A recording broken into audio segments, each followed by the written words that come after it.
It's day 2 of race week and town is absolutely buzzing with excitement for Saturday's World Championship race. The athletes are coming into town, the race venue is coming together.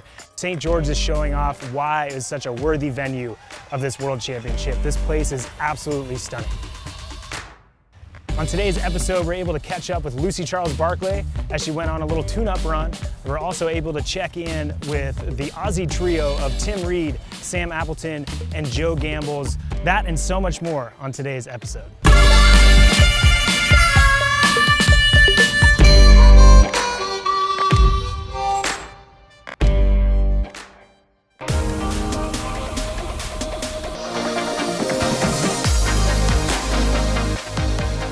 I flew in about 2 weeks ago.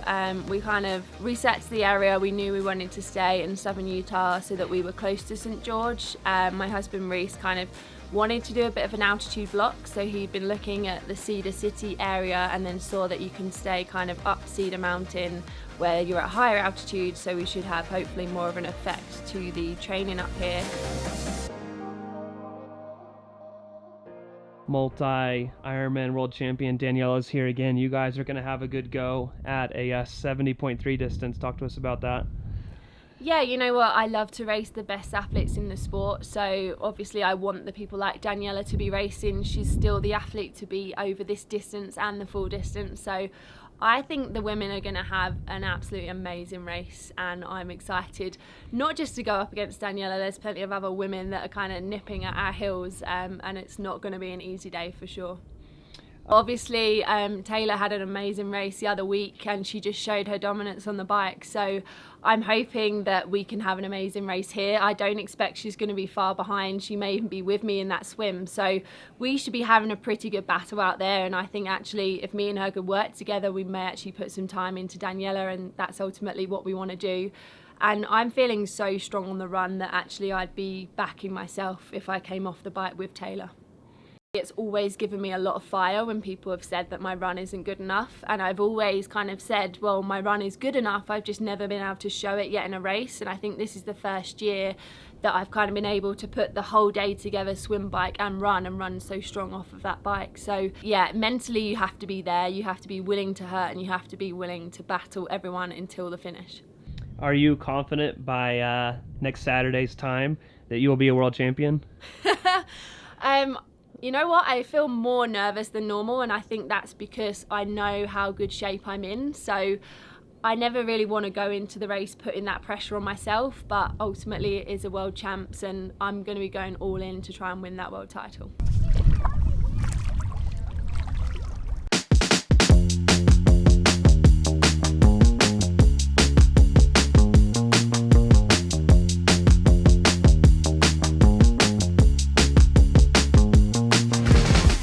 Gustav said you should be scared.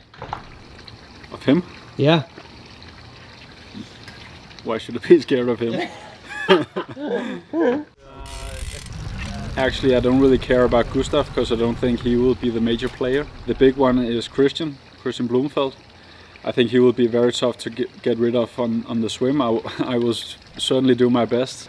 Well, now I know the course and I know the important spots and where to place yourself. So yeah, I just look forward to some proper racing. I definitely learned some stuff back in May, and that just made me even more hungry. I obviously got the disqualification last time, and that was a bummer. But I learned a lot. I learned how the course is. I learned kind of every corner and how to position yourself and where to go hard, especially. The bike is where I'll try to do some damage. Is it going to be a Nordic podium, you think? Huh? Is it going to be a Nordic podium? It looks like it.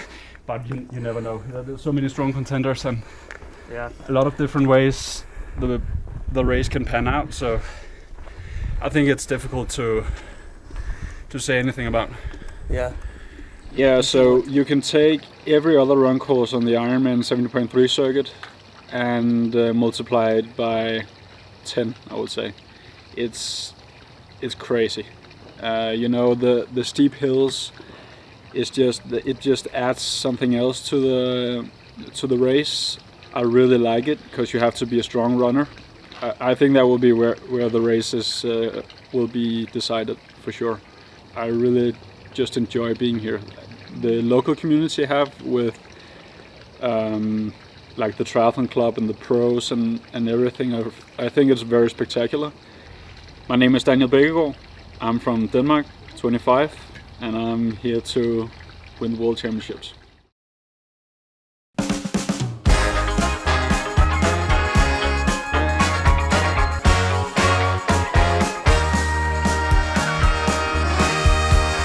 Got me excited. Maybe. Rocking the stash, huh? Yeah, what do you think? I kind of like it. Haven't done 2-hour run since my Ironman prep 3 years ago, and Matt gives me. Did you even do one in your Ironman prep? Didn't seem like it. Yeah, we're 6 days out from 70.3 Worlds, 60-ish minute run. See how the legs feel. Not forcing it, just a bit of tension on the muscles. It's all about the vibe, really. Absolutely. A Saturday race sort of throws you out a little bit, so this is the equivalent of a Monday for a Sunday race. Just keep the body ticking over, I think, at this point. Especially as you get a bit older, hey Joe? You've really got to keep it moving. Yeah, I'm actually the oldest, even though you wouldn't think it looking at Reedy and I, but yeah. Is this it for you, Joe?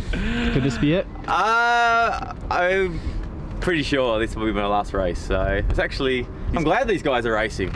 Tyler Butterfield and a few other old fellas, so it's a good chance to race them before I hang it up. So, and St George is a great course and easy to get to, so family get to come along and support me, so that's really important. 4:10 per mile. I really struggle to compete with the best when I'm at home. 3 boys, working wife, and I didn't want to do another year of crap racing like last year. So I haven't hit 70.3 World Champs since 2017. And yeah, I want to give it a couple more cracks. I think setting it up, fast swim, it's going to be on, I think. You want to be in that front group, I think. It really does set up the race. It does, yeah. I swam on your feet for 100 meters the other day. I think I'm on. I think there's something to be said for actually being in the race as well. You find an extra 5%. Well, it can be hard to stay in the game if you're coming off the bike 5 minutes down. But yeah, I think being in the race, these boys are leaving the race a week out.